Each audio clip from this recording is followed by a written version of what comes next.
The member for Londonderry. Thank you, Speaker.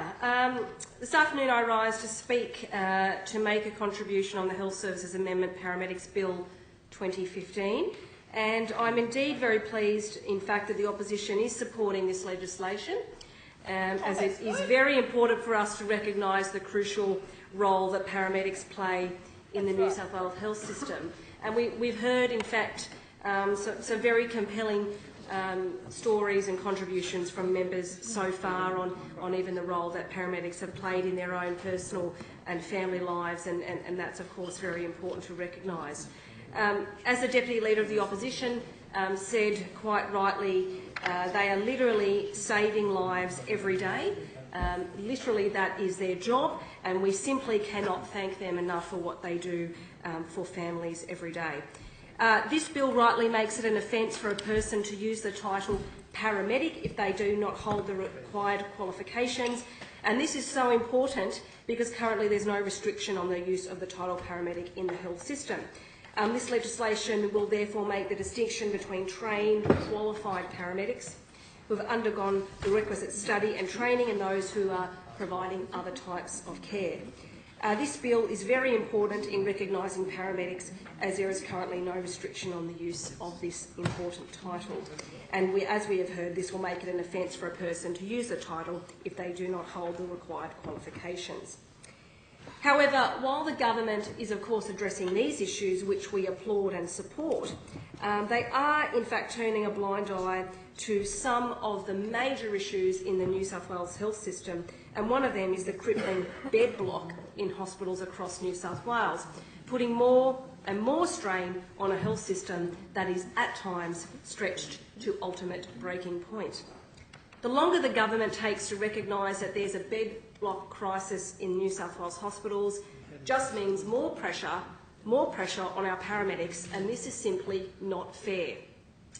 Speaker, every single day, as I'm sure every other members in this place are, I am inundated with members of my community raising concerns about local hospitals.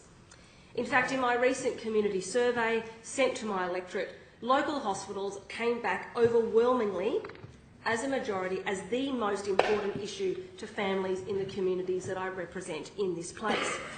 On top of this, it is not uncommon at all for me to hear stories about patients who are in need of urgent care waiting for up to 12 hours for a bed.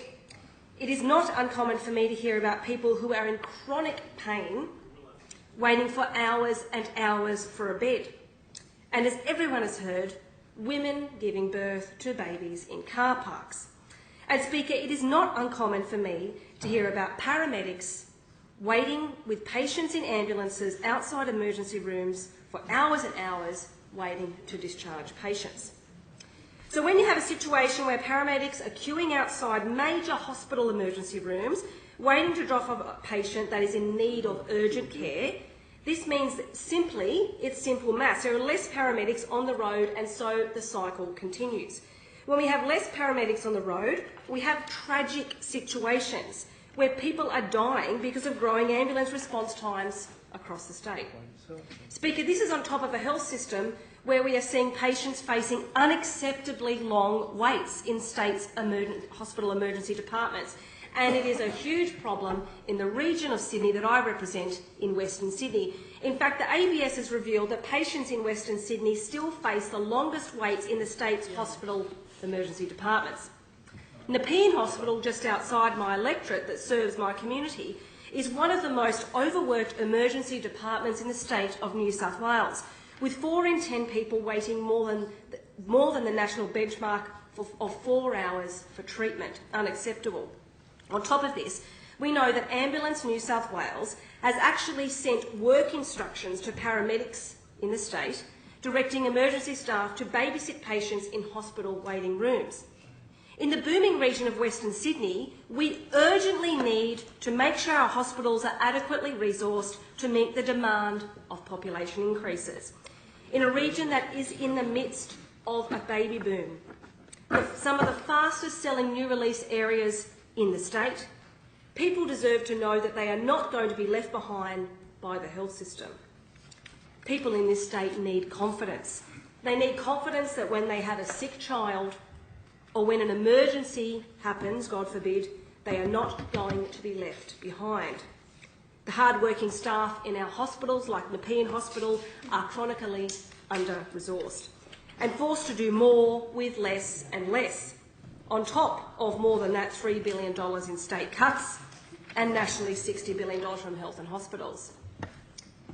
So, Speaker, this is the picture that we have before us. There is a bed crisis in this state in our public hospitals.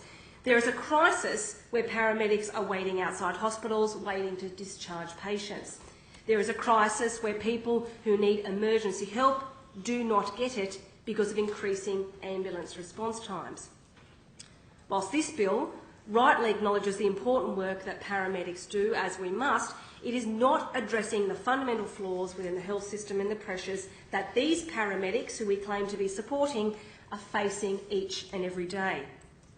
Speaker, it was extremely disappointing, and I must put on record in this address, extremely disappointing, therefore, that this state government did not allocate any funding in this year's budget for their promised planning of an upgrade of Nepean Hospital. A hospital surrounded by new release areas that is growing before our eyes. And yet the state government does not think that this population increase warrants an increase in health services. It is simply unacceptable, there's no other word for it, unacceptable that in a region like Western Sydney we've been left behind by the state government, shouldering the lion's share of Sydney's population growth, but not warranting a line item in the New South Wales budget. The Premier and the Health Minister need to realise the crisis situation in some of our state's hospitals and the increased pressure that this is putting onto our paramedics, who are feeling this. They're shouldering the burden of this pressure on our state's hospitals. Whilst, of course, I support this bill, and of course the opposition supports this bill because I support the work being done by our frontline health professionals, the government could be doing a lot more to support the important work that is done each and every day by ensuring we have more paramedics on the road and by funding urgent upgrades needed to hospitals in the state, like Nepean Hospital.